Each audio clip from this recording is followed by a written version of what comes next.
It's not my problem. It's not my problem. When I feel every metal, and I'm pissed and I'm beat.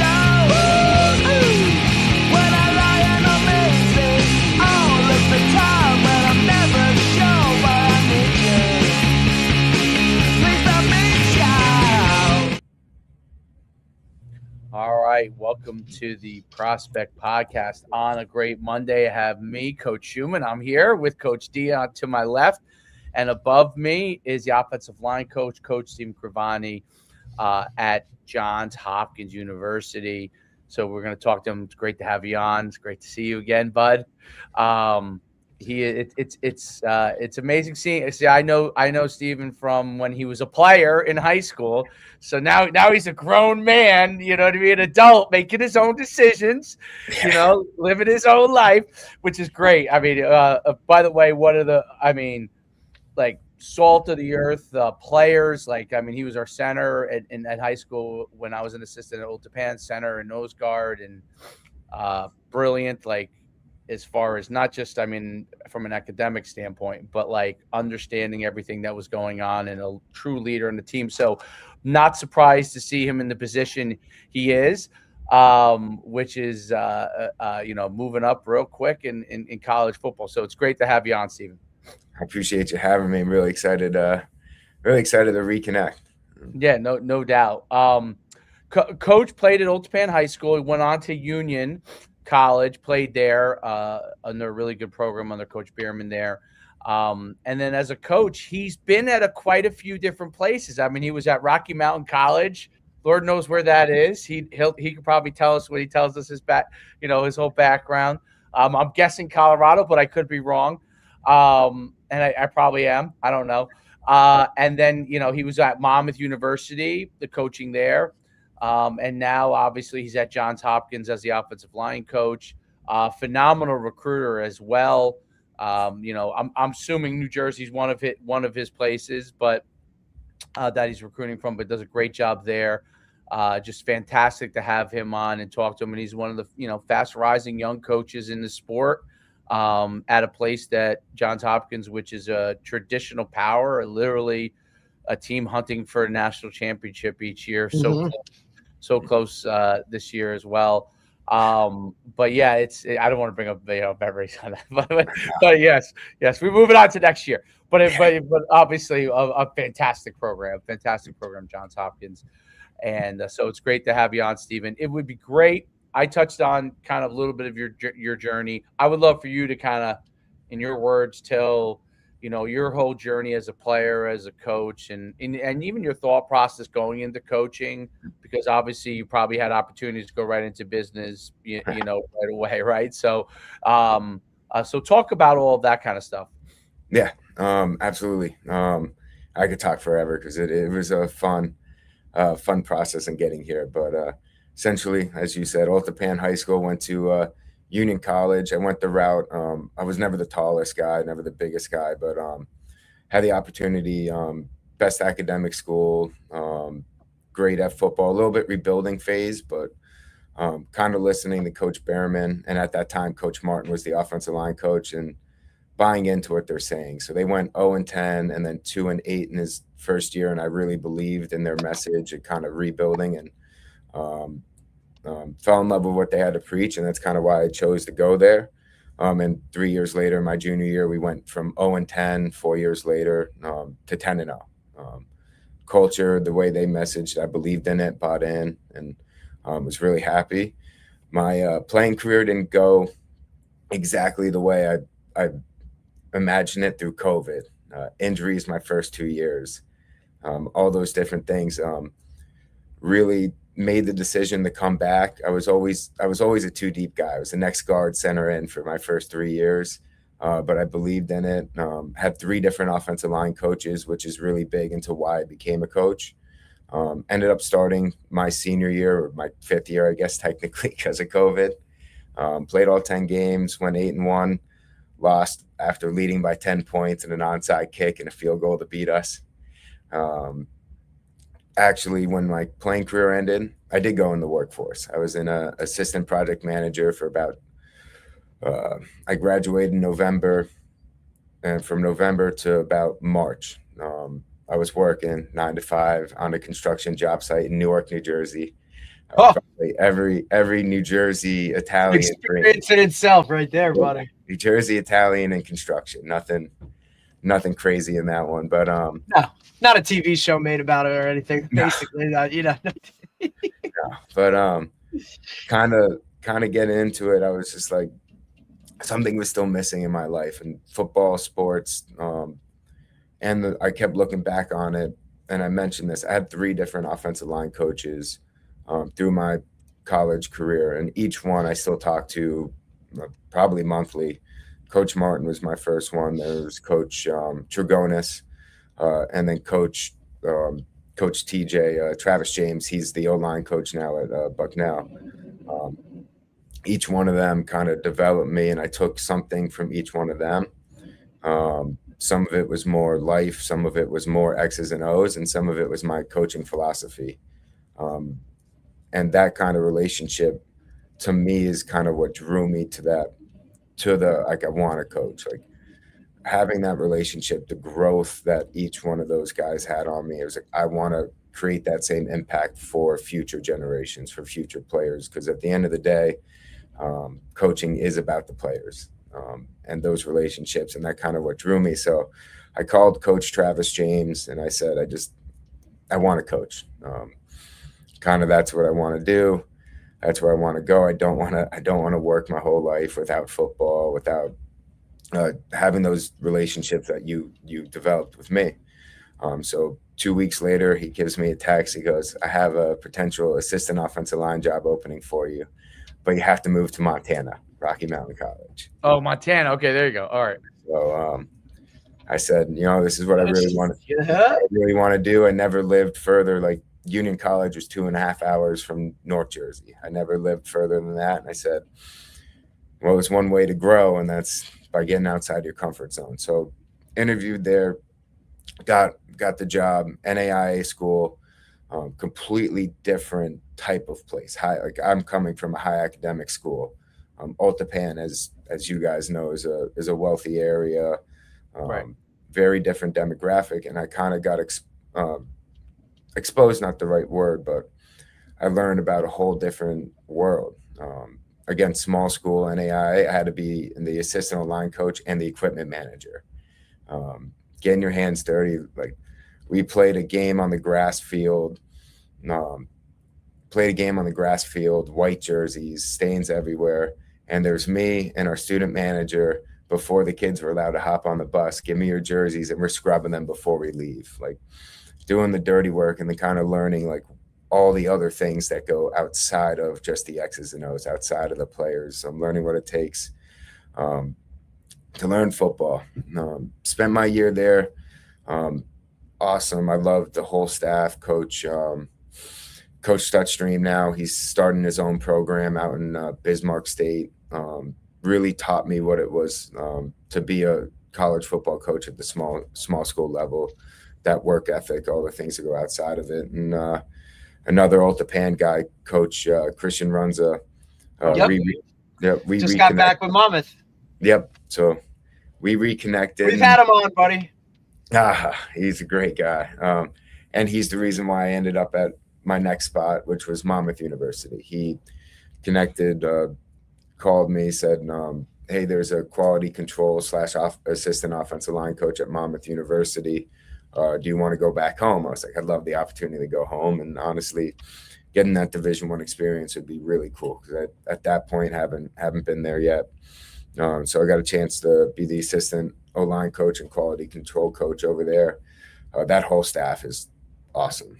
From the retired Coach Callahan, who's an amazing guy, from Coach Gallo, Coach Jimmy Robertson, K-Cal, and Coach Gabe, the O-line coach there.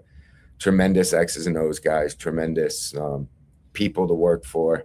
But again, the quality control aspect, being willing to do anything outside of football to help the team, setting up meeting rooms, picking up catering orders, things like that, all that other aspect. And then from there, I ended up at Johns Hopkins the following year.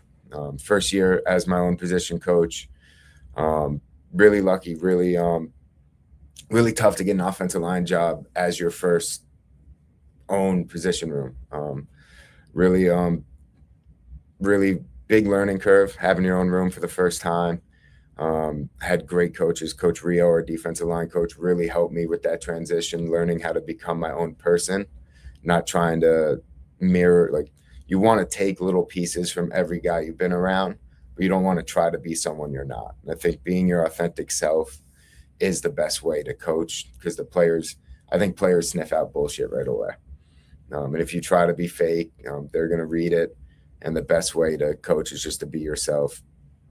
First year was tough as a position.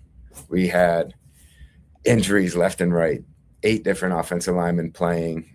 I think we went 9 weeks in a row without the same starting 5 at one point.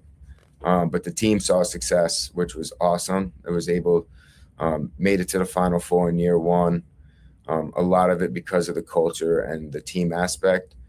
This year, completely 180 in the position group itself. A lot of older guys. Health stayed the same, which was great. We had a lot more continuity. And same result. Ended up in the Final Four again. Tremendous run. A lot of it is from, I think, us being a player-led team. It's really letting the players be who they are.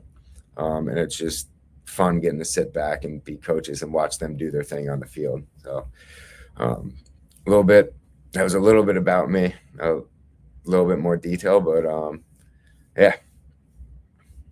Great stuff. It's quite an interesting ride, taking a chance, betting on yourself to go to a different area, being willing to be uncomfortable as a coach. Yeah, it's tough. That's I think that's an important part that obviously ends up helping you grow as a coach in the long run.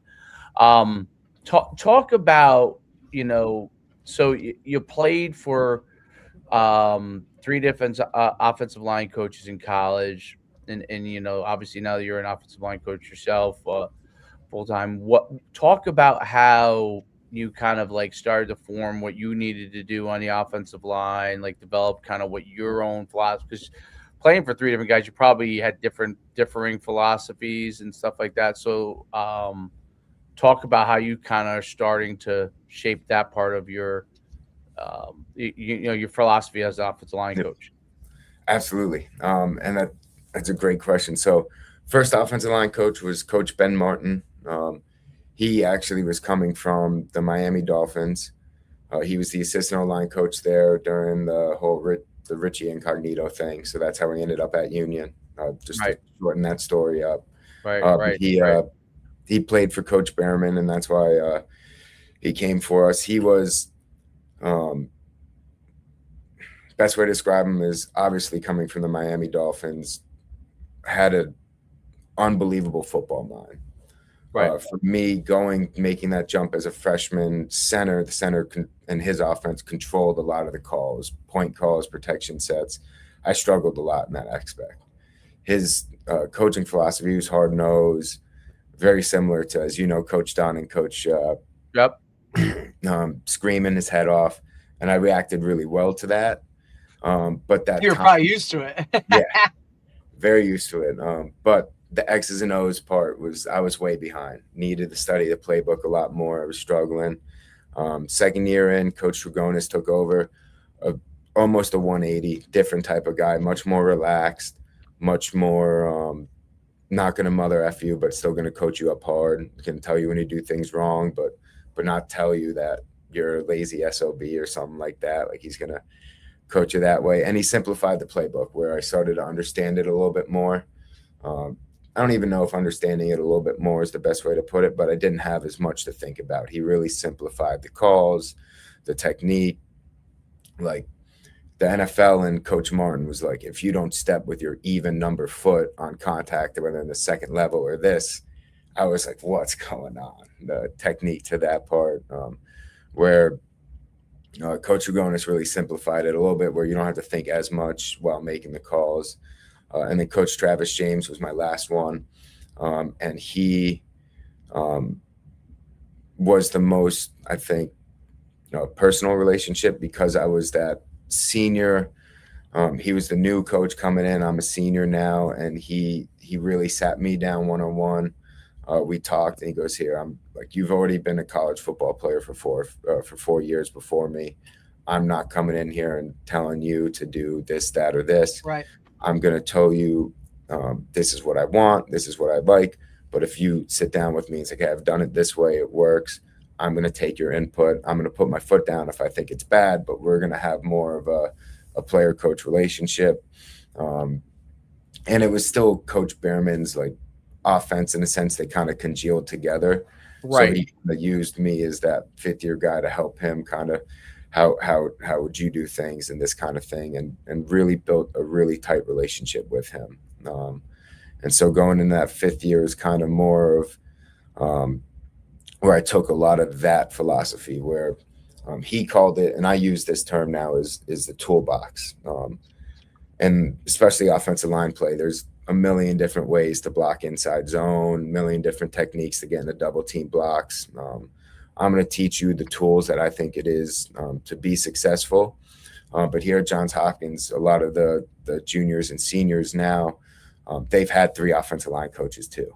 And so I've been through kind of in their kind of in that same aspect of them. And I have that like, hey, Coach so-and-so might have taught it this way. I'm going to teach it this way. And then our center, especially our centers are transferred from Wheaton. So I'd tell him, hey, I want you to skip on a 3-tech in mid zone. And he's a little shorter, so skipping wasn't too great for him. And he goes, hey, I used to do it this way, and we would work it on indie drill. And if I liked it, we kind of had that relationship where here's a toolbox. This is the tools that I like for you guys to use.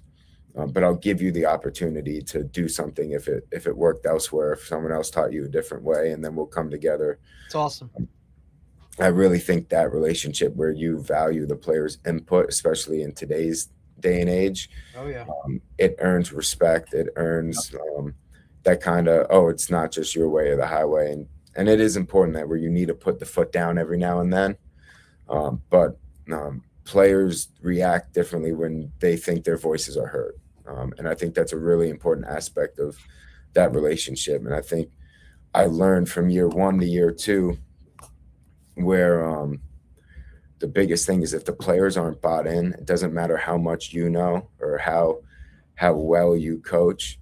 If the players aren't bought in and giving everything that they have for you, you're just not going to go as far. And I think players being bought in and trusting you 100%, you have to meet them halfway for them to do that.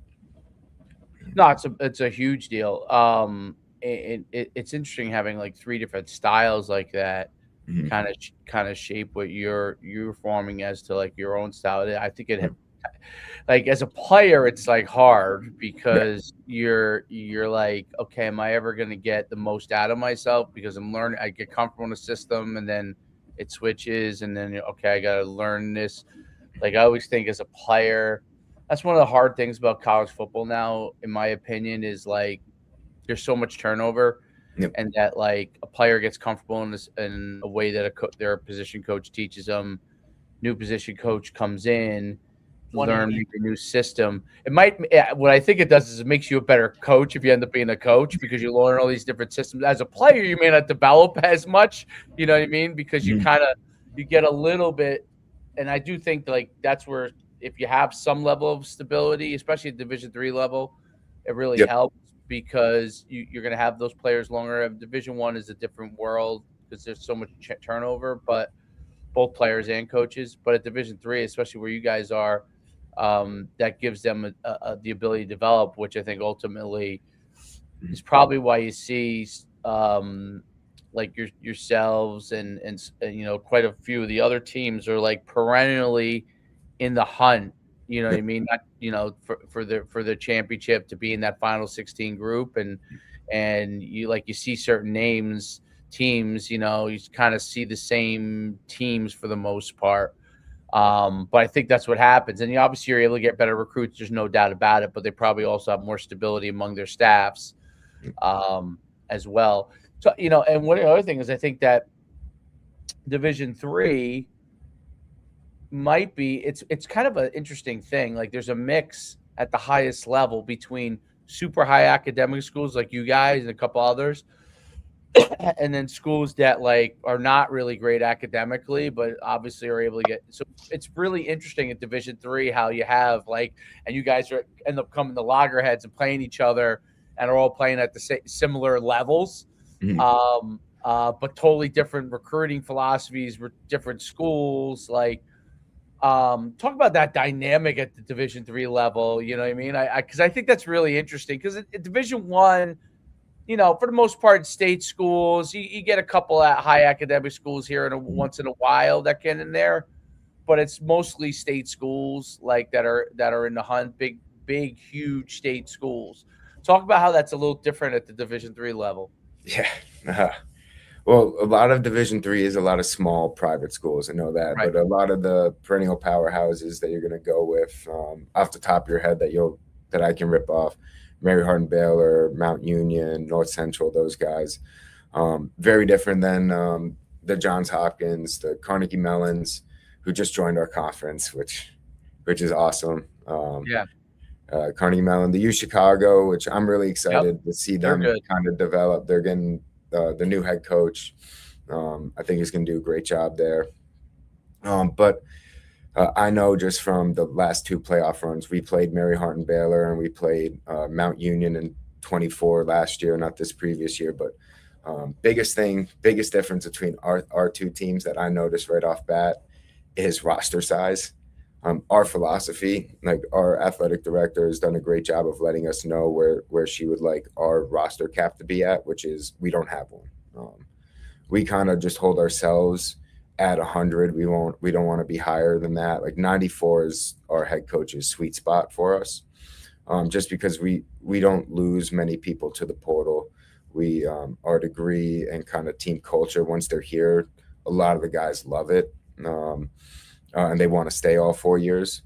So it's also different, not to cut you off, but like, the NJAC has a roster limit, right? Like you can only bring 105 in and that's it. And that's kind of, once that's kind of set, even with, you go to camp, injuries, quit, life, right? Like before you know it, you're at 95 by default, and you can't just now go and, free agency, pick up another 10, which at the D3 level would, in my eyes, wouldn't be that hard of a thing to do, right? To go find some kids that are kind of sitting in the weeds or waiting.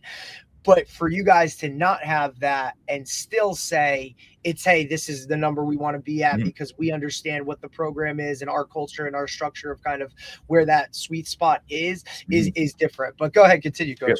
Yeah. And I'm glad you brought that up too, because I think because I was going to go a little bit into it, but one, it's for the culture. We really here at Hopkins, it's really culture-based, created by Coach Margraf. You can't talk Hopkins football without bringing Coach Margraf. Unfortunately, he passed away before I had an opportunity to meet him. But if you go to campus, he has his own shrine. He's the one who started kind of in the early 2000s when Hopkins grew from just the academic football team to the I think it's 17th Centennial Conference Championship since 2005. The first Final Four appearance in 2018 to now back-to-back Final Four appearances. He kind of created our motto, pride and poise. And we don't want to pride and poise. Right? And his joke was, everyone needs to relax. You're not performing open heart surgery yet. And I hear that from Coach Wadika all the time. It's just amazing. It's a nice line. It's a great line. But at the end of the day, it is the culture and the players, and we don't want to stray away from that at all, that message. And keeping the roster size at that does play a huge role into it, but also player development too, right? We know these guys want to be here, and we want them to have their best experience. At the end of the day, at the Division III level, it is all about the players and their experience. And I think keeping that roster, it allows you to give each guy the time of day they deserve and they earn. And you can develop. I think a really big part of of our guys is watching the guys as freshmen and sophomores turn into all conference guys, academic All-Americans from their progression, and keeping the roster at 100 allows you to develop those guys, to give them the time of day they need. And then back to the original question, like we're going against Mount Union, and they have 200 guys in their roster, Mary Hart and Baylor, and there's a lot of I wouldn't say a lot of turnover, but a lot of guys, they deal with the portal a lot more than we have to deal with them than the portal. And it's a very different philosophy how they go about it. I don't know the inner details of that one, of each individual schools and how they recruit. They get a lot of good players, and they develop a lot of great talent, of course, to be at that same success every single year. Those national championships, they recruit, they win, and they have a ton of athletes going to play Mary Hart and Baylor. That defensive line we had to get ready for were some big guys. Right. Some really big dudes, some really, really talented players on both sides of the ball, receivers. And they can handle a little bit more, as you mentioned, Coach D, those injuries. Like I said, year one, having those three offensive linemen. Luckily, no one had any season-ending injuries, so we were able, like, one kid got hurt, next guy step in, then 2 weeks later someone else gets hurt, but we had the guy get back. Like, that was the one reason why it wasn't such a detrimental to the overall success of the season. But keeping those guys from staying healthy is really, really a big part of having that roster limit. We got lucky the last 2 years of not having to deal with a tremendous ton of injuries, especially like serious season-ending ones. Right. But luckily enough, we also have a great strength staff here at Hopkins that helps us a ton with injury prevention. Coach Joe Alexander is one of the best. He's now also the lacrosse. No, he does lacrosse and football only. So he works with the Big Ten. He's Big Ten quality. Having the Division I lacrosse program does help out a lot. Oh God, yeah. Yeah, I wondered if that. Fucking Paul Rabel, man. I mean, shit, the LeBron of men's lacrosse. You know what I'm saying? Like, and I've met him a couple times and worked with him at some camps, and I'm not a lacrosse guy by any means, but even in that, like, him just talking about the strength and conditioning aspect of it, like, and you know how important all of that is. Like, you see guys at that level that obviously have a tie to your university and your school that preach that, right? Even if it's not the strength coach that was there when he was there, but the fact of how important that kind of stuff is, especially at a higher academic, where the academics do take more of a focus on to still have strength and conditioning be so important. And at the D3 level too, right? With that, like, you know, some guys don't even have full-time strength and conditioning coaches, right? And here you are, look, and I know we talked about it a little bit off air, so many full-time coaches, right? It's one of those questions that I ask most of our, like almost every one of our Division III guys or lower level guys that come on, like, what's your staff makeup like? Because everybody just thinks it's, you know, Power 4, FBS, like, hey, all these guys, like, they just have coaches and they have strength staffs, and not all staffs are the same built at every level, right? So the like you said, like, some of your first jobs, you're literally the equipment manager and a position coach, right? Like, guys wear a lot of hats. And especially when it comes to that strength and conditioning world, like, a coach may have to go run the weight room or do those types of things in the off season. What does that look like for you guys? What's your off season like with your guys in the weight room? You know, how much are they in there? What's the program look like? You know, you talk about injuries and things of that nature. Do you think that directly obviously correlates with what you guys are doing specifically in the weight room? You know, how does that kind of factor in? Yeah, absolutely. Great question. The in and out of our actual weight program, I have no idea exactly what's going on, but I will tell you, I love Coach Joe Alexander, and I'm in it because I need to be able to talk about it to recruits. So obviously without spring ball, they're working out 4 times a week, 3 lifts, 1 field workout. At the Division III level, rules have it we're not allowed to be there. They're quote unquote volunteer lifts, things like that, just because of the NCAA rules. Right. But the way it works here is Coach Joe Alexander has a ton of tools to his disposal. We have When we do field work, our guys are wearing the catapults, that GPS trackers. Wow. We have I'm trying to think the name of it. Not jump pads, but they're the basically, if you have those flat pads where you jump and it tells you how high you jump. Right. It's the next level. Coach Schumann's got one in his garage, bro. I believe that. I have OBR. I have OBR. Listen, I was just. He's got his son's already on it, man. Other hurdles this morning. I bought 4 hurdles too, regular hurdles. Like true track hurdles. Yeah. Yeah, no, regular track for the hurdles. hip mobility. Is he going up and Only under for that, not to jump. No, yeah. Yep. Hip mobility first, then eventually jumping. Then I mean, but It's a progression. He's on a 24-inch box. It's phenomenal. It's yeah. Crevani, you see what I do? Oh, it's great. It's great. It's awesome, dude. My favorite is the lifetime treadmills, dude. Those things are amazing. Those things are good. Planet Fitness has some really nice equipment too. Yeah. These treadmills are like, the one is like non-motorized. You guys probably have them in your weight room. Yeah, we do. I know what you're talking about. Yep. They're like curved. Yes. Yep. Yeah, they're self-propelled. Yeah, so like I'm like, dude, I paid all this money for this lifetime membership. Like we're getting up on these like elite things in the winter when it's freezing. So we get up on there. Is it the Lifetime in Montvale? No, well, I live down in Lincoln. We're in like the Shorey area. Yeah. So we're like down. So don't worry, there's one close to Coach Shu's house. He's there. 5 minutes. It's the same. You know what I mean? Like it's a Lifetime Fitness. It's got it all. But it's just so crazy to me because obviously in comparison to the D3 world that I lived in, Montclair State, like we're talking, and to have a program, to have another sport that's at a higher level, right?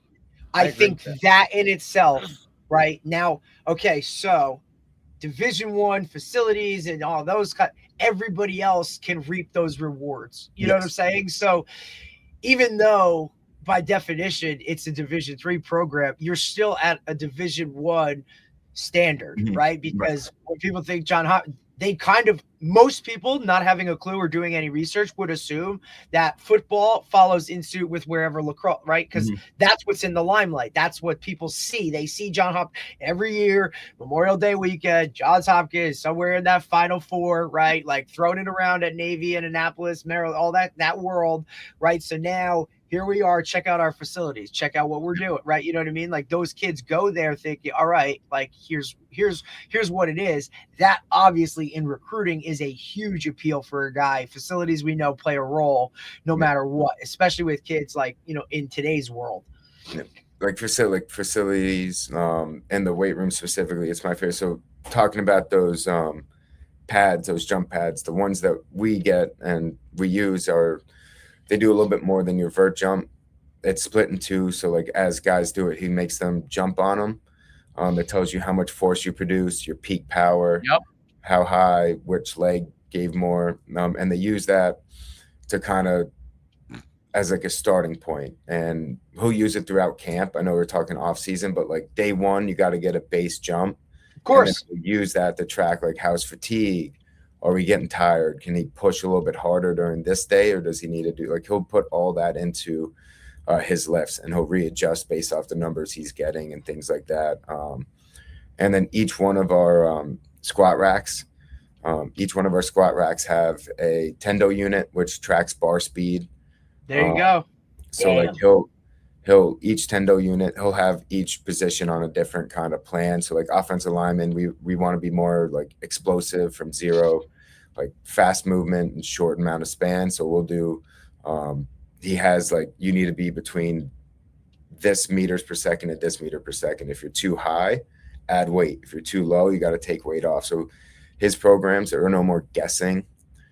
It's exactly based off what of you see. Studies he's reading, and there's no more, you feel good, put on more weight. It's like, bullshit. No, it's like, no, I can actually tell you exactly where you're at, right? Yep. Like it's something that's visible for those guys. We talk about that a lot with, the feed the cats aspect of it, Tony Holler, right? Like that everything is a rank record published. Like they put the data visible so everyone can see it. I mean, look, and that creates competition, right? With nobody wants to be at the bottom of a list, and especially those things that are like, you can measure them first.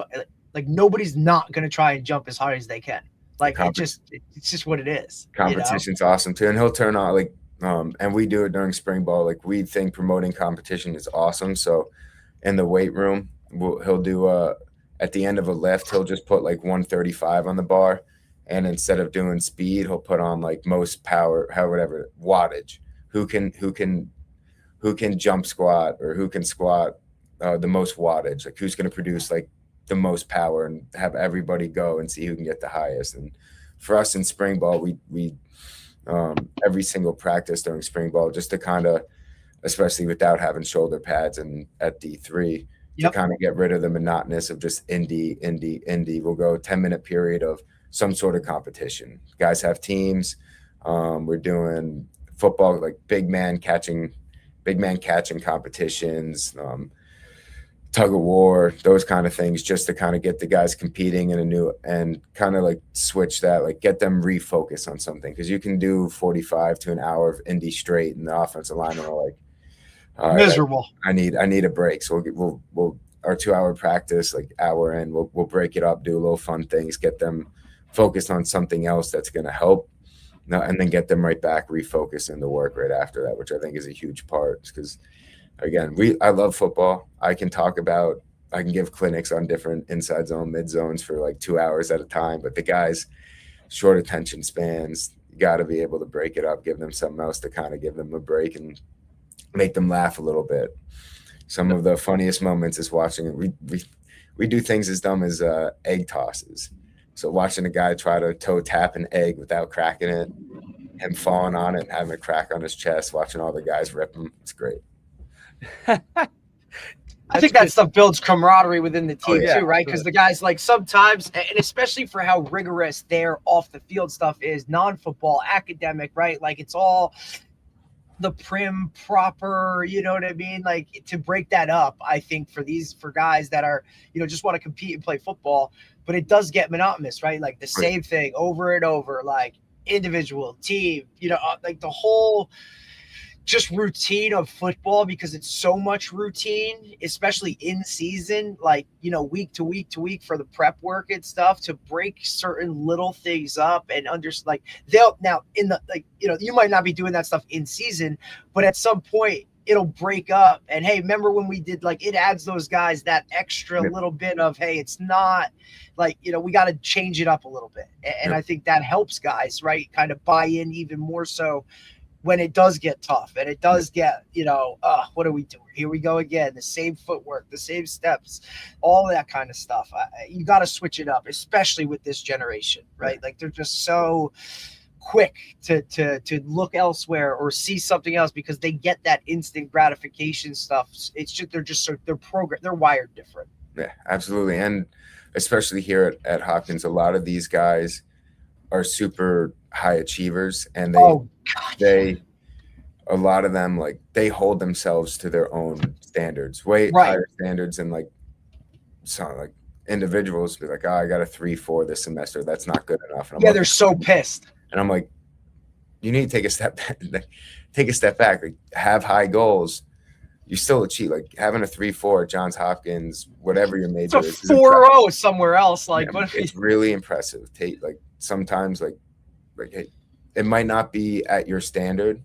You still achieve, like, you set that standard. If you worked as hard as you could and got that 3.4, be proud of it.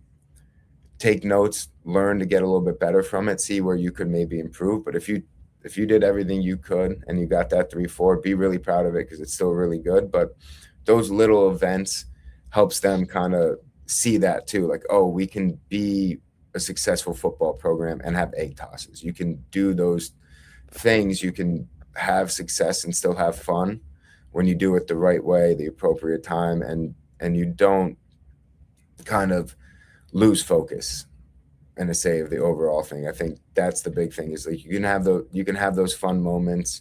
You can have that team camaraderie as long as you're able to keep the focus and understand the ultimate goal, and that is to get to that ultimate goal, which here is a national championship, is to not lose focus but still have fun and still buy in and enjoy your time here, because doesn't matter how successful you are, if you're not having fun, then why are you doing it, especially at this level? I think that's a big proponent of it as well. No doubt about it. Kind of shifting gears, interesting. I'm curious because a lot of people think they can play at Johns Hopkins. You know, I mean, they think they have good enough academic standards. You know, I'm a really good player, but you know, let's say, I don't know, the average person that gets in there is like high 1500 SAT person or whatever. You know, I'm a 1350, you know, am I good enough academically to get in there? Blah, blah, blah.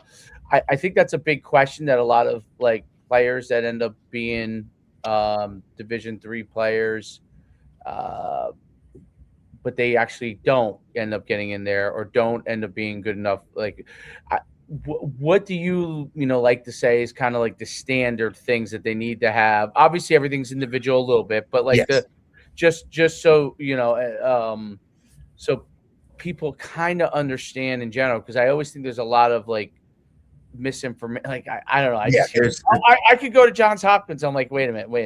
Like You're like, all right. First of all, okay, are you like a borderline Division I player? correct. Okay, and what level of academics correlate to that? And then if you're quote unquote like a D3 guy, but like what are your scores? Because they're going to have to be a way higher. You're probably going to have to get in on your own. Like, so talk a little bit about that part of it. Yeah. Every school is a little different. Obviously, coming from Union, I know Hopkins is a little different tier than, because it is a top 10 university in the world. Absolutely. High academic. There's high academic, and then there's the top tier universities. Right. So the Division III world, a lot of those high academic schools, they have a little bit more leeway in terms of, some of them are still test optional, things like that, where if you have a strong transcript, but maybe you're not a great test taker, your football abilities may give you that little bit of leeway and things like that. Some schools have a little bit more leeway than others, especially the ones that are very high academic, but aren't on that. They're like maybe top 25, top 50, but aren't in that top tier echelon. Right. Here at Johns Hopkins, it is academics are a huge part of it. We tell guys we're test mandatory now. Admissions is going to look at your entire portfolio, so your transcripts, your clubs, things like that. All that matters, and will have an effect. And being test mandatory now, like our middle 50% of all students are a 1520 on the SAT, everything super score, and a 34 on the ACT. And that's what we tell recruits have to get. Get as high as you can, get as close to that as you possibly can. At the end of the day, it's going to be your whole academic portfolio.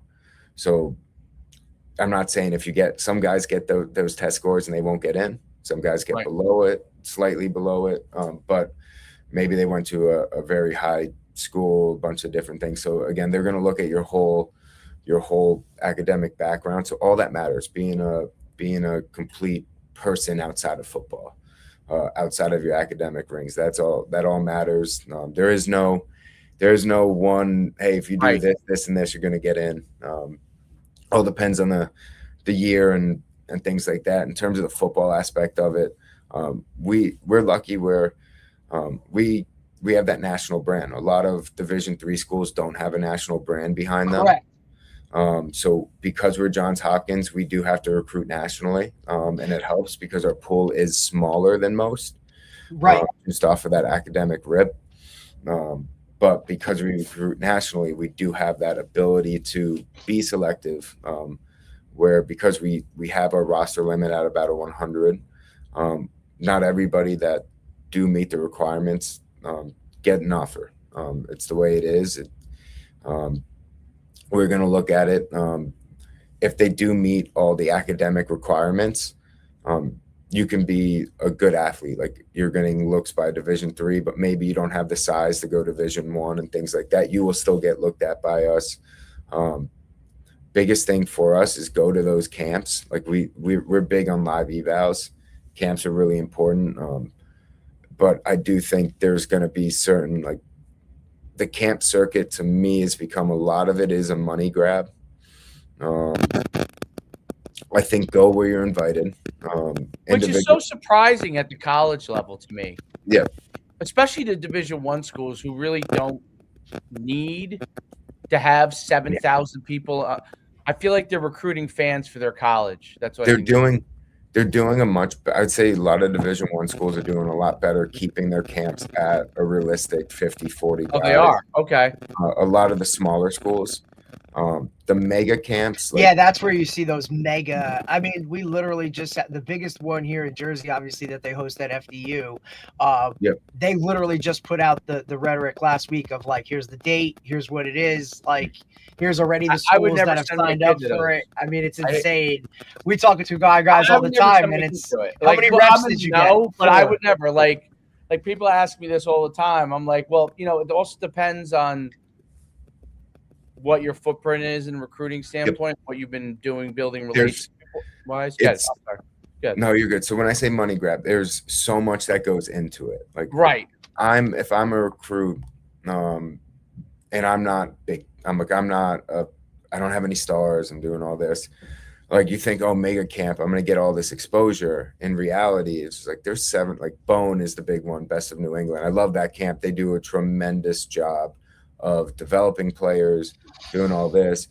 As a high academic school, yeah, I see 700 players. I can probably recruit 100 max of these guys. I'm not going to see the reps that I need out of those 100 guys I'm evaluating.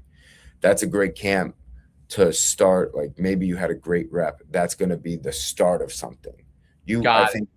I think you want to go to one mega camp, right? Mega camp at the level that you want to go to, catch someone's eyes, and then after that, you're going to want to go to the schools that are actively reaching out to you. Like, guys that we are impressed by film, love the Ivy League camps. If you want to be a high academic guy, Right.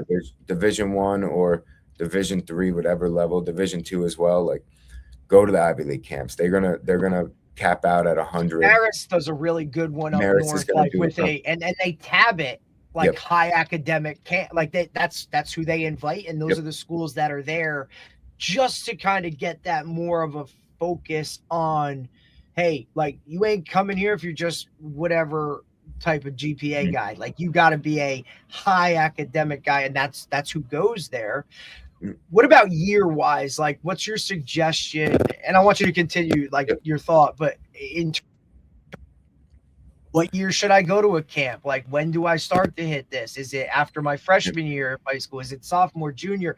Is junior year too late to start to form those relationships? Because we were talking a little bit off air about some guys, and you're like, hey, 2026 is done. Like, they have to be at 2027 at this point, where I know a lot of Division IIIs push that calendar a little later because of the transfer portal and all of those things that are going on at the higher levels, that now the D3 can kind of keep that door open and not set something in stone, maybe even as late as, May, June, right? Like, they may be out of high school and still not, maybe get a spot or whatever. What does that calendar look like for you guys? Yeah. So I'll finish the camp dot and I'll go into that. That one makes me. Yeah, I don't want to cut you off. No, you're good. But yeah, those high academic camps are great for the borderline tweener guys that, like, I want to go. Like, academics is really important to me. Like, Ivy League camps, because Ivy League camps can have all the high academic D3D schools at them. I think one mega camp is good to get your foot in the door, and then if you're being seriously looked at by an FCS school, by a big time school, and their coaches is constant contact with you, right, and then they invite you to their camp, be serious. Like, that's where you go. And then if you're like, for us, we go to West Coast Elite and we go to Redlands. that's the only time we're in the West Coast. So if we're recruiting somebody from California, we have a lot of guys from California. Like, yeah, I was looking at your roster, man. You said national. You weren't screwing around. I mean, there's guys from Canada. I mean, Dave, it's 100%. We know those academic schools pulled national before recruiting national was a big thing, right? But I mean, there are guys from all over California. Yep. I mean, just up and down the East Coast, Texas, you know what I mean? Like, you guys have your footprint. Oh, Michigan. I mean, there's dudes from all over. Of course, I see an old Japan guy, you know what I mean? A couple of those have yeah, but which is awesome. And Dave, we understand there's a couple of our guys on there. Josh Moore's on there from Tom's River, right? I love Josh. A couple of those guys. It's awesome. Go ahead. Keep talk about that a little bit more with your West Coast footprint. No, so our three biggest states actually are California, Texas, and New Jersey. So three wildly different areas. Wow. You got West Coast, East Coast, and as central as you can get. But like, we'll be out in the West Coast twice. So like, those are mega camps for us because we have to, like, we need as many people, and we'll push you. Like, if we're seriously recruiting you and we're like, you need to go to this mega camp because it's the only time we'll be able to see you, do it, right? Because that's us going to the West Coast. Like, if you're getting seriously pushed, go to the mega camps. But if you're not getting recruited by any of those schools, just go to one mega camp as many coaches and see if you can start that initial contact, that initial relationship. And then once that initial relationship is established, then listen to like where they're pushing you to go to. I know the Monmouth coaches are going to be as honest with you as possible. That's where I kind of learned a little bit of my recruiting philosophy. They're going to tell you, like, come to our camp and like, let's see it. And they offer a ton of guys straight from their camp, right? Because they've been recruiting them. They just have a few more questions left to go. And then sometimes you go to that camp and you didn't wow them enough, but at least they know what they saw, and they're going to have you, and you can ask them, and they're going to tell you the truth. They'll be, hey, coach, how'd you think of my camp performance? Like, it could have been good, but maybe it wasn't offerable, and you're going to still keep that contact, and they're going to go through senior evals and things like that. But go where they're pushing, go who's showing interest. That's really important. Just don't show up on a whim and hope something's going to happen, because a lot of chances it won't. I do think one mega camp is good to just kind of make use of your reps. You don't get a ton, but after that one, go to the places that are pushing for you. It's really important. And then off of that, remind me of that question one more time that you asked, and I lost it on my train of thought. No, the just like, what year do you think, right? Like, as a freshman, sophomore, like, at what point are you behind the 8 ball? Are you too far ahead? Like, we're not talking middle school here. You know what I'm saying? Like, what are we doing? Right. And it's obviously, it's something that we discuss all the time on here, is like, when is that sweet spot of like getting into that? I don't want to call it branding or marketing, but branding and marketing yourself as a player. My philosophy, and especially since being around Coach Shu, still coaching high school guys, like, if we can identify that you're going to be a player, then, and depending on what you do your freshman year, right? Do you play varsity? Are you just a JV guy, right? Or are you a sophomore? If you're a sophomore and you've played varsity and you're at that's when I would say 1 or 2 in that off season to kind of gauge where you're at, you know what I mean? In terms of, okay, which way, just so you can get some rock hard data. Cause I don't think most high school guys ain't getting out there on a vert mat or doing some of that stuff that really want to talk about the measurables, or just to see where you shape up against some of the higher level guys. I think that's a big one too, because you're not just really good at your, group 1, whatever, New Jersey football team. Like, get out and see everything. And especially with you guys on a national level, I think helps to gauge that for those guys when they stack up against the bigger picture of who they're getting recruited with and against. I think that stuff kind of matters, but I'd love to hear your take on when you think personally, or just your program, when that should kind of take place. Yeah. For us, we're a little bit different because we got to wait for the test scores. Right. So for us, like, we're going to start, we wrap up 2026 after our early decision 2 deadline, because because we're high academics, we have to get everyone signed early decision, just the way it works in this world. So we end up in middle of January. We wrapped up, done with our class, and then we go right around probably right now. We start 27s. We're gonna start getting through their academic portfolios. We need at least their sophomore year stuff to kind of gauge where they stand. And then we'll start pushing them to the camps we're going to do.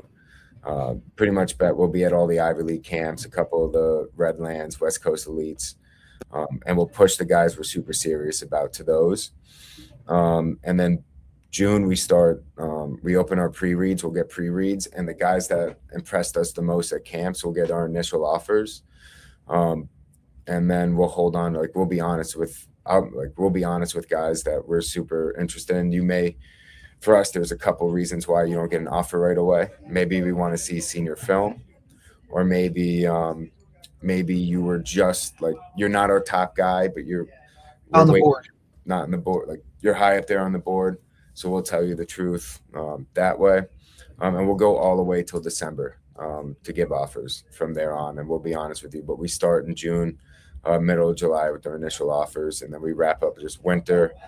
Because we were able to, we get a month off. But now I'll get into my experiences elsewhere. Is Coach Jimmy Robertson, now offensive coordinator at Monmouth, who was longtime FDU head coach, left me with a great saying.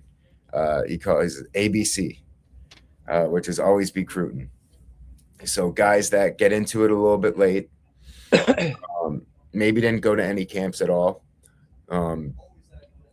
Don't be discouraged. There's going to be a place for you. Division III schools that need to get rosters filled, that are always looking to get guys. You will be able to get a spot all the way up till the summer before camp starts. Those guys will always look to add in pieces because of how volatile a lot of those state schools are. You're not going to know. Maybe a kid financial aid changes. They can't go to school anymore. It's unfortunate, but a spot opens up. Those schools will always be looking for somebody late. Don't be discouraged. And especially now with the transfer portal, look at that as an opportunity. I think a lot of players get hard on themselves, and there's always times to be you can always find the positive in everything. I think, I don't have a spot to play at yet, and it's May of my senior year. It's take a step back, continue working hard. If this is what you really, really want, there's going to be an opportunity for you somewhere. But if it's not the opportunity you thought it was, you can't look at it that way. If it's your only opportunity at that point, there's a certain point where, all right, take it, bet on yourself, and you never know what might happen. I think having a positive mindset, don't get discouraged by some of the things around you is important. But in terms of the other one, because everyone's big dream, and one of the things that we have to deal with too here is still that Division I tag. Looking at a camp, I think honestly, you won't get looked at your freshman year at all. But if you want to get numbers initially, go to a camp where the focus is not recruiting, but the focus is on development. I think it's always good to get out there, get better at football. I don't think it's a bad thing to go to camp early. Don't go to camp with expectations of I'm going to get interest or I'm going to get offered. No, use it as an opportunity to get better. What drills can I take from here? What stations did we do athletically, 5, 10, 5s, L drills? What can I take from this to get better at, just to start kind of knowing what to do? Because a lot of guys too, there's not a lot of strength programs at every single high school. You can use those one camps to kind of gauge what can I do to get better at so-and-so. And then it's really the guys that have the size early on. Going into your junior year is probably the biggest time for Division I, because that sophomore to junior year is where a lot of the Division I schools are going to start getting out their offers. So getting ready for your junior year, that's when schools at that level are going to be serious about you. you wow them at that camp, they're going to be watching your junior film. And as soon as that junior season's over is where the offers are going to start coming nowadays. Like right now is when these FCS schools are handing out their offers to the 27s. 27s are getting their offers out right now. I see it all over Twitter right now. This is the time where 27s are going to get their offers, and it's not it's not too late for a 27 to go to camp and get an offer still this year going into your senior year. You're a little bit behind the 8 ball, but you're not. It's not the end of the world. It's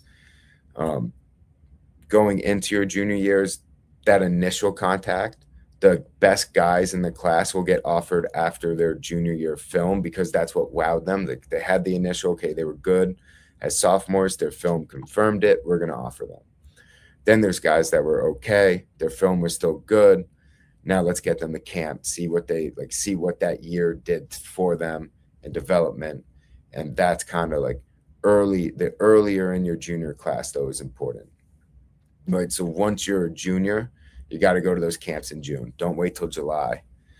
Because once you start going in July, that's when, if Division I's your only thought process, the earlier you go to camps, the better.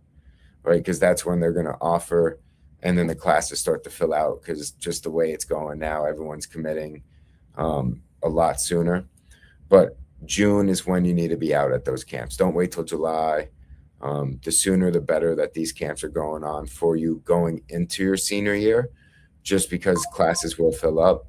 And then they'll always have a few spots where maybe a guy doesn't say yes and they commit somewhere else. That's when the senior eval films goes into it. But after June, June going into your senior year, camping's kind of slowed down a little bit. You might be able to get 1 or 2 late offers, but they're pretty much waiting for their senior eval guys at that point. No doubt about it. I'm curious too if you advise them to, like, if you think that's important for players once they're like starting to go through the process, like, would you want them to reach, I'm thinking of going to Hopkins camp or going to like Princeton and you guys are going to be there, let's say. Mm-hmm. Would you encourage them before they go to the camp to like reach out to you and say, hey, am I on your board? Because that's always there are parents that are overzealous, meaning they call too much type of deal. And then there are, most parents, kids, I think, are underzealous, meaning they don't even reach out and they show up blindly. And they're like, oh, that camp was a scam. It's like, no, you should have reached out to figure out if you were within the radar. Unless you're going to run I always say this, unless you walk in the door and you're 6'6" or you run a 4.40, you could show up blind because they'll have a clock on you or they'll see you. But outside of that, should if they're a guy that's maybe getting, I don't know, have some communication with you, should they reach out if you guys are going to be somewhere to say, hey, do you think it's worthwhile to come out and bet in front of you guys? Yeah, absolutely. I think people look at questionnaires on recruiters' forums and be like, oh, they're not looking at that. Questionnaires are really, especially for us arms, our database is so important for us because it helps organize. DMs are really important, and we catch them, but we have so many. I can imagine. Don't get discouraged if we don't respond to every single one. We want to, and we're not ignoring you. I would like my advice to guys, especially specifically Hopkins, fill out our questionnaire. We look at every single person that fills it out. Fill it out to completion. Put in your GPA, put in your film. If you don't have your transcript, we understand, but like we have the ability to do that. It helps us out. But it also gives us the opportunity, like if you fill out our questionnaire, I promise you, the first thing we look at is your transcript. And then after that, I promise you, we watch all your film. We organize our board. And sometimes, like right now, I have 127s that I have to go through in my questionnaire just for my area.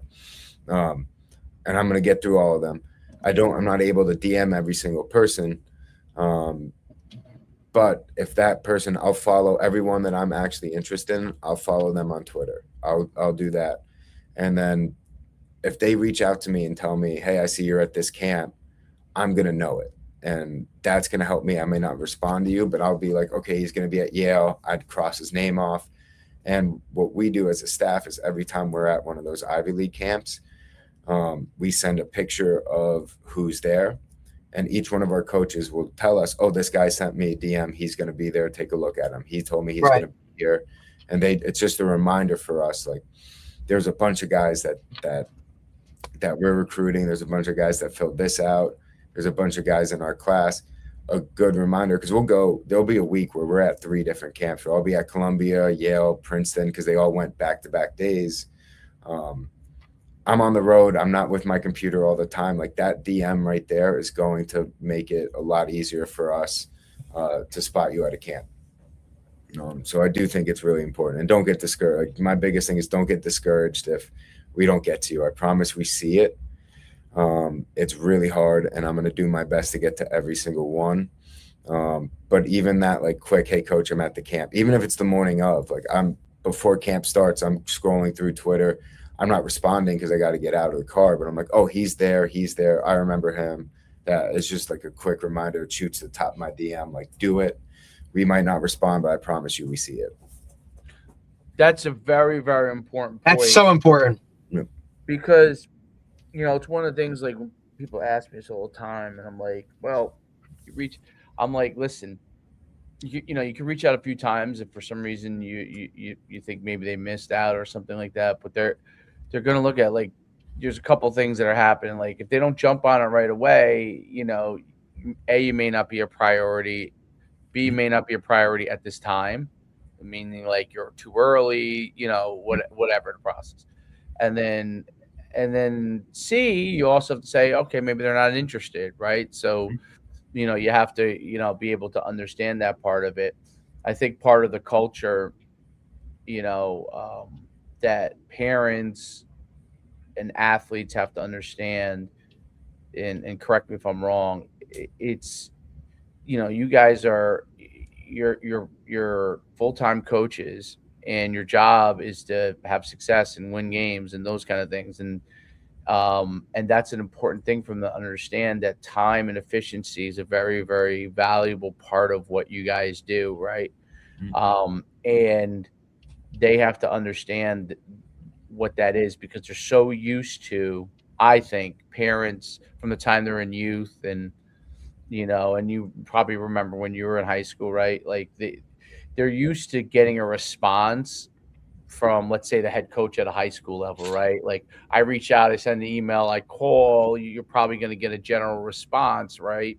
When they're in youth, similar type of thing, you're going to get a response, because that's kind of the process when you're in a community. You're not actually in the community when you're reaching out to a college coach. You're not part of their system yet. You're trying to be part of their system, but you're not. And so they're not used to that. And I try to tell them, it's like, you cannot allow feelings to be involved as much as you can. Obviously, everyone, it does. There's some level, of course. Some level, but you want to try and be rational in your approach, because when you're rational in your approach, you can get to your desired goal and the right fit and all those kind of things. Correct me if I'm wrong on that, because I think that's one of the things that, like, people take offense, obviously, and for no reason, because they don't realize that you have a job to do, and they still think in a high school mode. That's the only way I can put it. Like, they think it's in a high school mode. Like, I reach out, AD responds to me. I reach out to head coach responds to me, right? Talk a little bit about that, because I think parents and athletes don't, for the most part, understand it. Now, you're dealing with a different clientele, so I would say that you probably, for the most part, more of the kids that you work with do understand that better. But kind of talk about that. I'm sure at Monmouth you might have dealt with that more. You know what I mean, right? Like, so talk a little bit about that. Yeah. A lot of it too is, I think, recruiting is a stressful time for the families and stuff, and a lot of people deal with, I wouldn't say it's a time filled with adversity, but when you start kind of like seeing, I know a lot of people panic when they see Right. my friends getting this offer, this guy's getting this offer, and this, and like, what's going to happen with me? And I think a lot of it too is some people don't grasp how big the football world is, like where there's thousands and thousands of football players, and there's not a ton of opportunities. And it's just everyone. I think there's an opportunity for everyone, and it's taking a step back and evaluating kind of, you may not agree with what people think about you or people evaluate yourself, but take a step back, self-evaluate. And if you don't agree with what people whether evaluate you as, whether you believe in yourself a lot more, you can bet on yourself, and don't be discouraged by it. I think having a positive attitude about it, and as long as you work as hard as you can, there's nothing you should be discouraged about. And having that, I know that went a little bit different of a route, and that's just a personal one, but it's kind of that, I think, an overall view of, you're not the only one that's fighting for these same offers. Right. You need, like, you want to separate yourself and kind of, how can I promote myself in the best way where I can differentiate myself from a similar type player or something like that? Like, how can I give myself? How do you stand out? How do I stand out? And that kind of, there's so many different ways to do it. But don't, like, again, you have to recognize that in order to not be discouraged or be upset that a coach didn't respond to you. Hey, Right. Maybe you tried that DM and it didn't stand out the way you thought it was going to. Don't be discouraged about it. Maybe try a different route. Maybe, all right, he didn't respond to my DM. I know he follows me and I know this. I'll go up to him before the camp. Like, I love when a player comes up to me before a camp and be like, hey, coach, I sent you this DM at this time. I'm so-and-so, just reminding you. I don't like when guys like try to ask me questions before the camp, like, hey, this, that, tell me who you are, be really quick about it, because the camp's about to start. And there might be somebody I'm going to talk to myself, but I would love for you to come up to me. Just tell me your name, tell me you reached out to me, separate yourself. Don't be there's those screenagers that want to do everything behind a phone just because they're a little nervous to go up to you. But I do really think that in-person connection and that confidence does separate yourself a little bit from the Twitter DMs, and it gives me a face to see. But don't, like, be respectful of the coach's time. Like, Absolutely. You're not the only people there.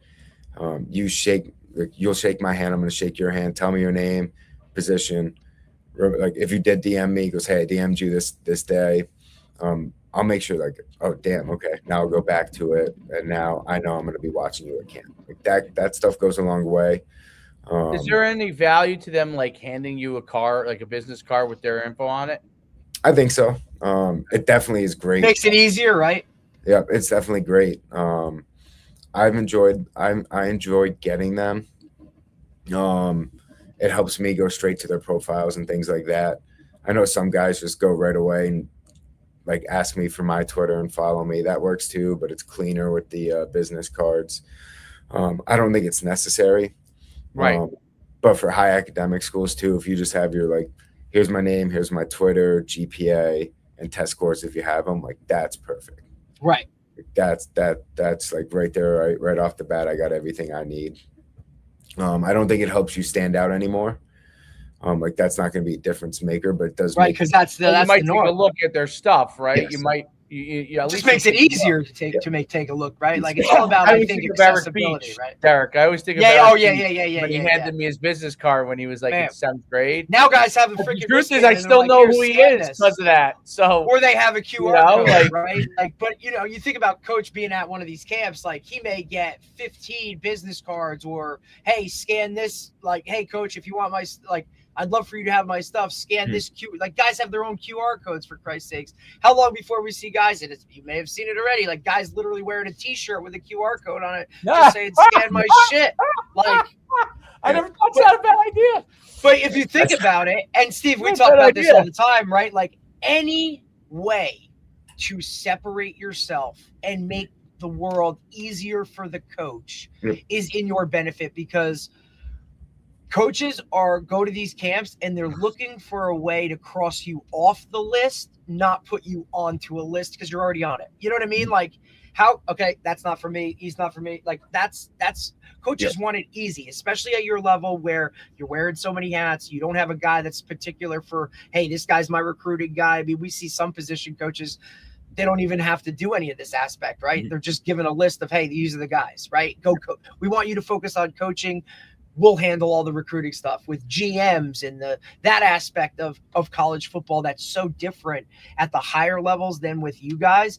For you guys, it's mainly make it as easy as possible, and then we can take that next step. Now that I know who you are, where you are, and all that other kind of shit. Yep, and a really thing that just reminded me that you said is like we're looking for things to cross you off. I don't necessarily think we're looking for it, but things that like the little details, again, I know this is a big coaching saying, do matter. Like for me, when I see our questionnaire filled out and I notice the guy put something wrong in there, like maybe they just they mistyped their GPA. Like sometimes we get negative 2.9 GPA and the kid has a 4.0.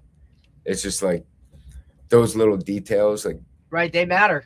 And like that, like as much as I don't want that to impact something, but like those tiny details, like if you can't fill out a questionnaire, how much did you really care about this one school? Or did mom or dad fill it out? Yes, that one's I've seen that shit too. I'm like, look, like you got to cut the cord. Like if Jimmy ain't freaking filling this out and you expect him to play college football, we're in a totally different space here, right? Like it's a questionnaire. Like the questionnaire is a little funny to me, because sometimes we'll get.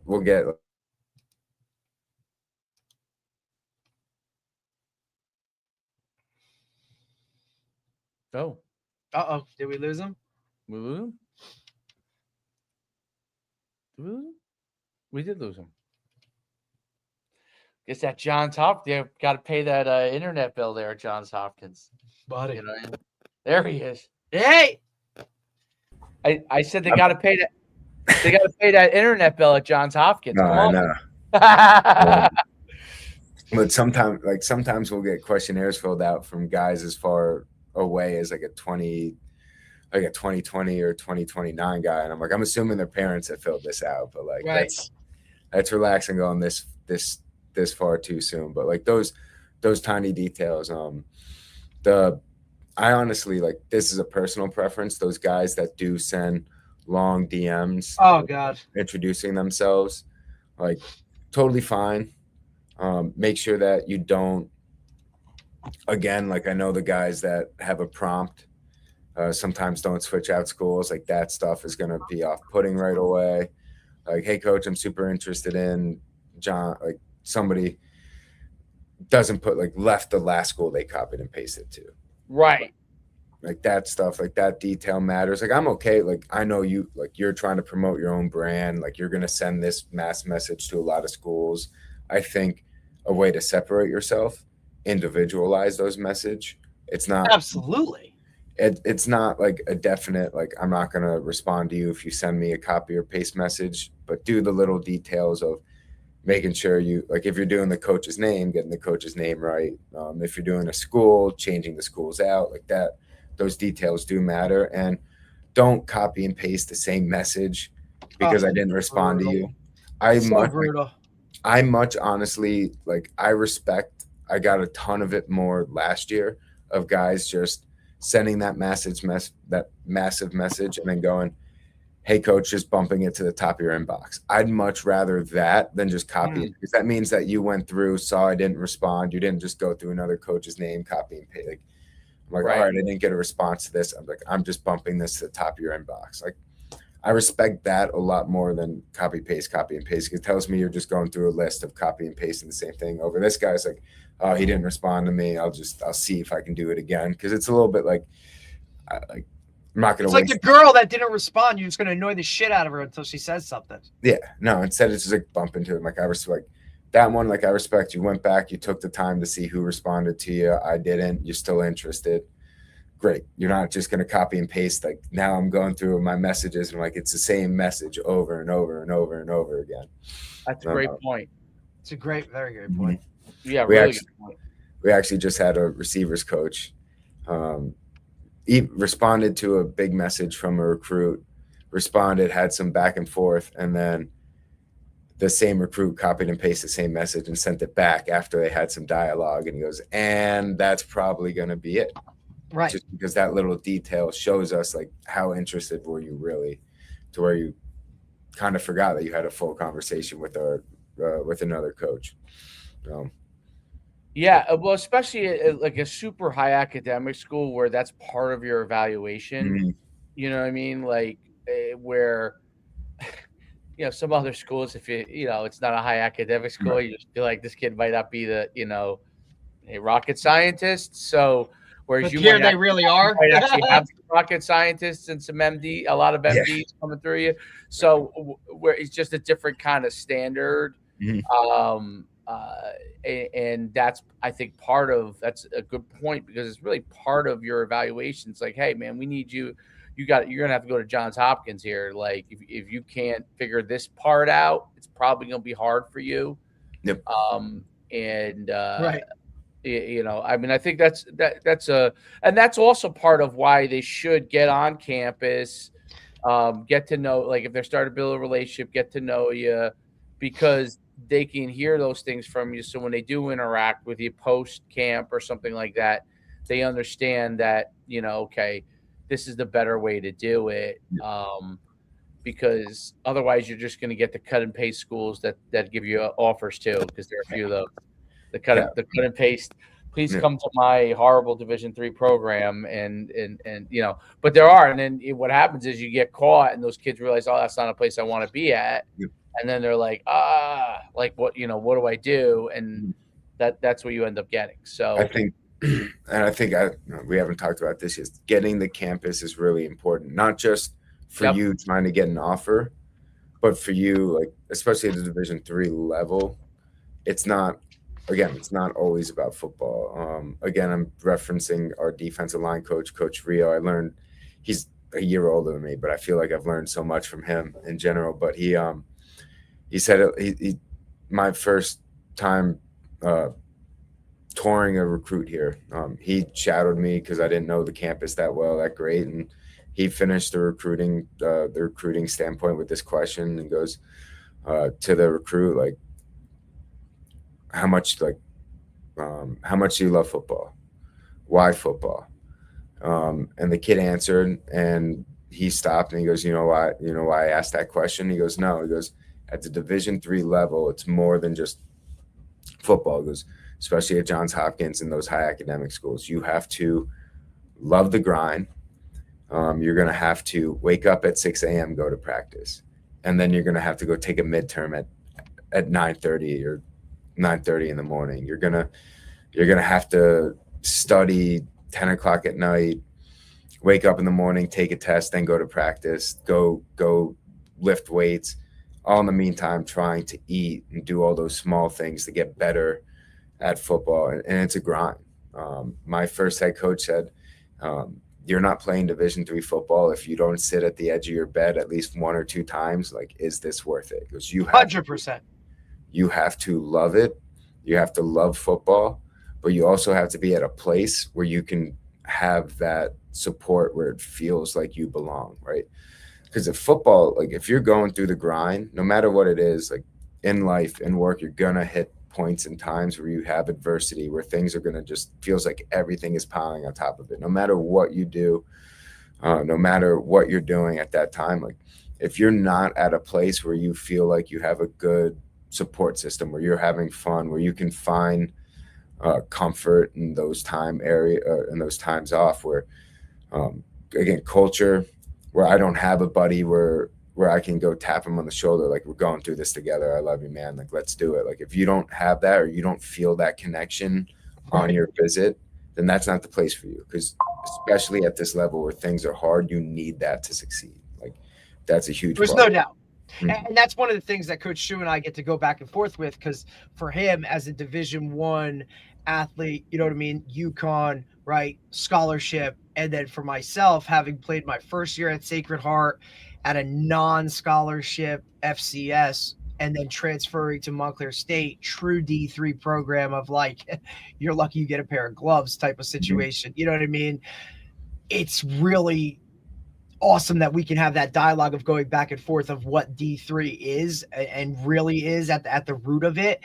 I think you guys are a little on a different level because you have the attachment on campus to a Division I program, right? So the standard and the floor is a little higher, I want to say, you know, in that, if that makes sense. I will say with that is, I think the facilities and that kind of things allows us to operate in terms of different than a normal Division III school, where we do have a standard and we want to continue to meet that standard, and that allows us the facilities, the high academics, that allows us. Coach you. He'll come right back. Watch, you'll see. It'll be right back. He'll pop right back in. We just roll with it, buddy. Listen, after doing over almost 300 of these, we've been through every technical difficulty, knock on wood, which I'm sure there's more to come. But it's just what it is, buddy. You're good. Yep, that standard is just like a starting point for us. But at the end of the day, they're still Division III athletes, and that culture, their life outside of football, their dream of being a doctor, their dream of being an engineer somewhere, top financial analyst somewhere, like those dreams are so important to them. They're not just football players at the Division III level, right? There's nothing holding them to us except for their enjoyment, their love for football. Because once they're here, why do they like football is just what brings them joy. They still have to be a well-rounded individual. Like our guys, they created their own LLC, called Blue Jays for Baltimore, where they go out into the community and help out local communities in Baltimore, doing a whole bunch of different things. Like they're incredible individuals, incredible people. And football is just a small part of it. And that's a lot of the case in Division III. In Division I, where you can get that scholarship held above your head a little bit. Like, hey, as much as you don't want to, like coaches can and will, like, hey, you're here on a full ride. Like, you got to go through this grind. Like, they're doing it because some of the guys in order to go to school and get a degree, they need that scholarship. They have to and they're doing it. They might not love football, but they're doing it so they can have that opportunity for themselves. Where at this level, when you go to a school, a lot of times, like financial aid was like, you were able to go play Division III football because financial aid worked out and things like that. Obviously case by case scenario, but it's really just the football. Like, there's nothing in football that's keeping you there. It's everything outside of it, your goals, your dreams. Like, this is really just one piece of who that student athlete is. Your love of the game, all those kind of things play a role. No doubt. Well, awesome stuff. It's been great having you on, Stephen. I learned a ton. Great connecting with you again. Look good, man. You look good. Appreciate it. It's good. Important, brother. Oh, yeah, absolutely. And listen, best of luck to you. And we'll hopefully see you soon. Yep. Yeah, definitely. I'll be up there. I'll be up in New Jersey soon, especially over the summer. Fantastic. All right. Thanks, man. No doubt. All right. See you later, Coach. Appreciate you guys having me. All right. Bye. Great pod, dude. Good He's stuff. the man, dude. Good stuff. Seems like a really cool kid to have on roster. Oh yeah. No doubt. Leader, obviously of course. No coincidence. I guess there, right? So Right. Really good stuff, man. Really good stuff. I wanted to get some of that stuff out there because I think it's been hard for kids and parents to understand, and there's so much There's just so much misinformation over media, like I try to tell, if you act as an athlete as like you're a business, like a company, it just seems a little over the top. Like if a business is promoting things, it's a business, you know what I mean? Now you are your own product as an athlete, but there's a balance to it. There's a difference between a personal brand and a business, right? So and they're intertwined, but you want to, like, as a kid, not overexpose yourself. I really think that's like I get it. You have to do exposure. I mean, there's nobody that was a bigger advocate of that than me. You know what I mean?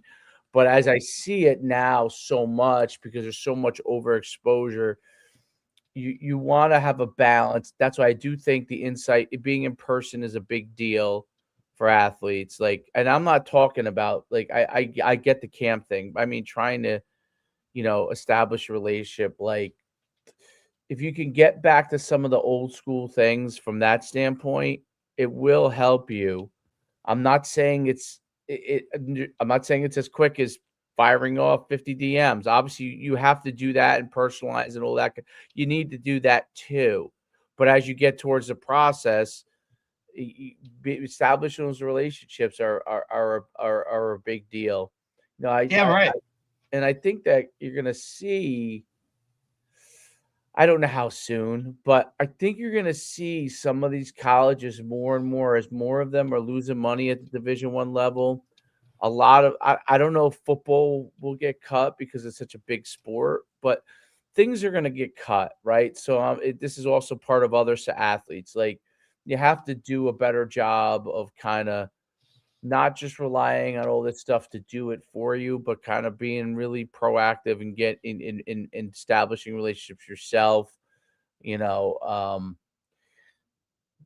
was a sweet spot in time where you could go to showcases. It would really benefit you.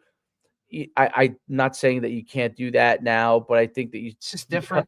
It's just a different time. Like it's they're not pulling information from a handful of places anymore. They're pulling it from hundreds of places. So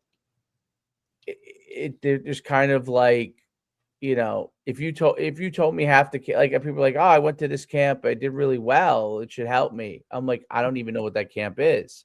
Right. Like, exactly. It may be valuable. I'm just saying that's what it's like for everybody. Like, they may be valuable. I'm not saying it's not valuable. I'm just saying I don't know what it is.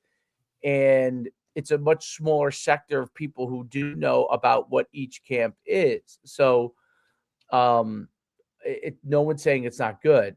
I'm just saying that, like, being in person helps differentiate thousands of different camps you might go to. And I have this discussion with parents, even at the youth level. Like, you won't believe it, but like they're trying to figure out, like, how do I get this high school coach to know about my child? It's more in the parochial world, obviously, but I'm like, that's something you have to figure out. Like, you're probably gonna have to go down there. You know what I mean? Like, that's what you're gonna have to do, and you're gonna have to stop down there, and because there's no other way around it. Like, going to these, like, you could go to these middle school showcases. If you are truly the best guy there, and they'll see it, but they might miss you. They might be talking to their friend the whole time. I'm not kidding too when I say that. Like, I'm with they you. know they should show up there. They might literally be talking to their buddy the whole time. Like, there are people think that just because coaches do this for a living, that they actually know what they want to look at. Like, there are guys that really just, they're doing it because they know they don't want to not be the only program not there. You know what I'm saying? They're like, following the Joneses. Yeah. They have their own process. So it's the same reason when you look at, right, like a guy gets an offer, all of a sudden he gets an offer from this spot, all of a sudden everybody else in the conference gives him an offer. Right. And I think that's a big thing that they need to start to look at. I don't know, but there's no right or wrong answer. It's just that, like, you've got to, do things.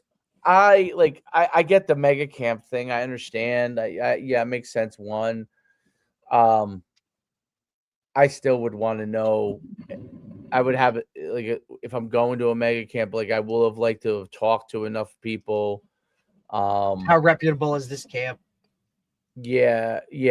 I mean, it's not that they don't all get people there, but like who's actually coming? Can he make a decision? Those kind of things. It is tough. I don't envy, the parents and the kids having to go through it. Like what used to be a really, really fun process is a grind process now. So it's almost like a relief when it's over. Yeah. I mean, like when I went through it, there wasn't showcases or anything. It was off your film, right? And then if they got any numbers, it'd be like, what did you run the 100? Yeah, it was just like, what did they run the 100 meters in, or what was their long jump? It was very standard of this is what it is. Exactly. It was, and then, but even there, like I went to schools to talk to coaches, like, so I wish I knew more about that stuff, but I went to meet with coaches. Like that was how I built some of my relationships. There were coaches that recruited me that were not places I went to too, obviously, but I did do that. And, those things matter. The more it becomes digital, the more that matters. Oh yeah. So you could blanket them, and that does, if you do a good, well enough job, you're going to player that absolutely will boost your recruiting. But you also need to get to the next step. It's not just about getting awareness. Awareness is the very beginning of the process. Very beginning. If you're getting awareness at the end of the process, you really have a problem. Like, so, that's a large part of it. So it's very interesting. It's very, very interesting, especially from a high academic school, and who's very, very good, and it's very good. Their process and everything like that. So it's right. Yeah. Which why I was like, one of the, I was really interested in what he had to say on some of those things. Cause again, like it's very different. It's high academic, but it's also tabbed on campus with other sports that are at a different level, which adds to that. That's a big piece of the puzzle of there's Division I lacrosse here. Like that's different, whether it's whatever sport it is, you know what I mean? I think that plays a role in how they go about certain things or what they get and all those kind of that stuff. You know what I mean? So I thought that was a huge appeal to having the talk with Coach. Yep. And it's interesting. I like, you see how all of it works. I was shocked at the deficit that Rutgers has. It's crazy. I was shocked that Ohio State had a deficit. So in Florida State, I just saw one was like minus something for the year. I'm like, oh my God. Yeah. So eventually, it's going to take time, but as powerful schools get some deficits, they're going to put parameters in place and be like, hey, this is how we got to do it this way because we can't, you know what I mean? Like some of this stuff. We can't run it for 10 years, this deficit. Right. Going to run it into the ground. Like, what are we going to do? Right. So, but I think that's so interesting because it's not really only it's the player payments is part of it, but it's not really it's the promotion you're actually probably spending to get people into the stands now, all the things surrounding it that you're spending on. Like you're probably spending on a lot more things surrounding your program, not just a player. Like that's part of it. And then the question is, are you getting enough sales off of it to warrant it between your own, your apparel, your games, all the other stuff, because you're probably spending a lot more promoting what you're doing. You really like before when it was just scholarships and you didn't have to pay players. Okay. You may have paid them illegally, but you didn't have to pay players. You literally, your focus was on, from a marketing standpoint, was getting people into the seats basically. Right. And then probably apparel. Now you're focusing on like probably a lot of PR stuff, probably a lot, so much, and surrounding all your sports, because you probably want some more of those because you're probably paying players in other sports. You're probably trying to put more people in the stands there, than you were before, where you probably didn't care in the past. Now it matters. Now it matters because if you're paying, I don't know, a gymnast $1 million because she's got a huge social media following, well, it doesn't end up making it worth your while if they have just the parents in the stands at the gymnastics meet. Like, you need a good crowd there. You need a good crowd. So, to make that up, and because you don't want that person going to another schools, and it's tough because girls sports like girls basketball. Maybe the top 10 programs have a good amount of people in the stands, but what about all those other programs that are paying $200,000 for a player and they still get 500 people to the game? You know what I mean? Like, what are we doing there? Like, that's a tough scenario for some of those teams. Agree. Because not every place is going to be like the top 10 women's programs where they are getting 10,000 or whatever it is at. And I don't even know if they are. Like, maybe only you. Like, I only know UConn because that's where I went, and probably Tennessee because of it's famous. But I don't really know. Does if Vanderbilt's having a good year, which they're having a really good year, are they getting 10,000 to a women's game, or are they still getting like 500 to 1,000? I don't know if that stuff has changed as much. There are certain places like Tennessee, South Carolina. Or UConn that are unique and that they really value it. The fans actually want to go. So right. There's an appeal. College football. It's an appeal, right? Rutgers has that appeal problem in football, right? Like literally has it in football. Like the way that some of them have these top programs have it in women's basketball. Rutgers has it in football. If they don't win, like it's no one there. There's no one there, right? So literally no one there, right? And that's a killer. Like, listen, UConn won 9 games. That crushes. And is averaging 25,000. Right. You know what I'm saying? Like, they won 9-10 games just because they're not in the big comp. But when Duke was there was 45,000 there, right? So 100%. The appeal for who's coming in, like if you're talking, how many guys, like, you know what I mean? Like, when they play Oregon or Ohio State or Michigan at home, 50, yeah. Penn State, when you play whoever else, you're giving away tickets to every coach in the state because, hey, you guys want to bring your guys? Like, you just want to fill the seats, right? Because totally and especially if you're winning, you'll draw them all the time. But if you're not, you're just not, right? Right. So, like, look when they beat Louisville back in 2006 on Thursday night. I was there. You know what I'm saying? Like, now, switch it up. Down the road, like, you're not winning. I rushed the field. No offense, nobody really cares. I rushed the field. I'm sure you I said lifetimes ago. I was at Riverdale at the time. I was with the track coach, great guy. I don't know if he's retired now, but this guy Urso, great track coach. Played football at Duke, actually. He played football at Duke, and was a great athlete himself. And we went to the game and we were sitting with each other, and I'm like, Do you want to go rush the fans with the field with the stands with the students? He's like, yeah, so let's do it. So we went down there, jumping up and down. I had guys that I remember I was a junior at Montclair State. We had guys that we finished practice, hopped in the car, drove down, and were at the game. And okay. Great. It was great. It's great stuff, so, but great pot. What'd you think of Super Bowl? Defense, baby. Oh, they're so much better. I thought it was a great game. I mean, boring for anybody that's not a football fan, I guess, right? Like, or our coach. I don't know. I loved it. I thought it was great.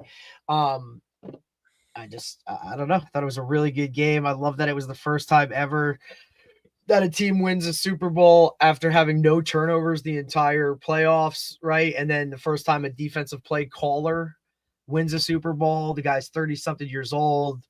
Some jersey ties. Chris Partridge is, on staff with the Seahawks, so he now has a state championship, a national championship, and a Super Bowl. Like, it's pretty cool. That is pretty cool. Someone who knows how to pick them. Shit, right? And I remember when he started his career, when he was at Citadel, and I was coaching Saddlebrook, and he then he jumped out of it completely. It was like, I don't think I want to do this. And went into business, for several years, and then came back. You know what I mean? Yep. So, very, very interesting. Like the whole rise. Like that's really interesting. Really, it's amazing that the Seahawks are back on top. Yeah, definitely cool. Yeah, definitely cool stuff. So, all right, man. Well, we'll Get up tomorrow. Georgia Miller, our monthly shrink. good.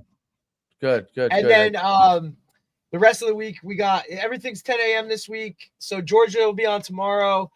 Chris Parno, who's a assistant track coach at Minnesota State, I believe it is. Right. Be really cool to talk to him. And then Coach Tim Breaker, if he makes it happen on Thursday morning, be nice to talk to him with, Glassboro kind of being the bee's knees right now of Group 1 football and just absolutely dominating everyone. He's had every Division I high-level coach in the building because he's got some really high-level players down there. And also, talk a little bit about, like, now he's got to play in the Group 2 playoffs, not the Group 1, because he's been beating the shit out of everybody. So not afraid to play anybody. So I hope it works out. I hope it works out. I hope it works out. The whole I'll tell you, I've been diving so heavy. Like heavy. I don't know. You've probably seen some of the stuff I posted, but I'm diving so heavy into the correlation of strength, speed, and explosion, and what correlates and what doesn't. Yeah, I mean, at least for me, it's fascinating as far as from an athletic standpoint. As a lot of the stuff that we were taught may not be true. Great. It may Fucking not great. all of it may not correlate the way. Well, Great. for alignment, it probably all correlates. Okay, for the most part, but mostly correlates. But for a skill player, it may not all correlate. So that's one of the. I've been diving deep. Like I'm like in a Corfist deep dark hole. So among other guys, but like he's. Because I just take his videos. I have it make me a summary and then I get a report. So and you're good. I've watched a lot of them, but he's so in depth that it's like sometimes I'm like, okay, I got to move. Yeah, you're like, I don't really get this. I need to move. That's So awesome. I need someone to summarize this for me, Mr. AI. Please summarize this so I can then read it. Also, I like to read. I'm also a like he does visuals, but I'm like a visual. Like I like to see the pictures and with the description next to it. I don't know if that's why how my mind works, but when I see the picture and the description, it somehow sinks in a little more. So when I read it, not just when someone's talking, but like when I then see a picture of what they're talking about, not just a picture of what they're saying is going on, but like an actual picture with the description next to it. I don't know. For some reason, it sinks in. It sinks in. It's very, very interesting. But one of the things I've learned, and I'll leave you with this, the rotation of the body has a large correlation to generating force and speed.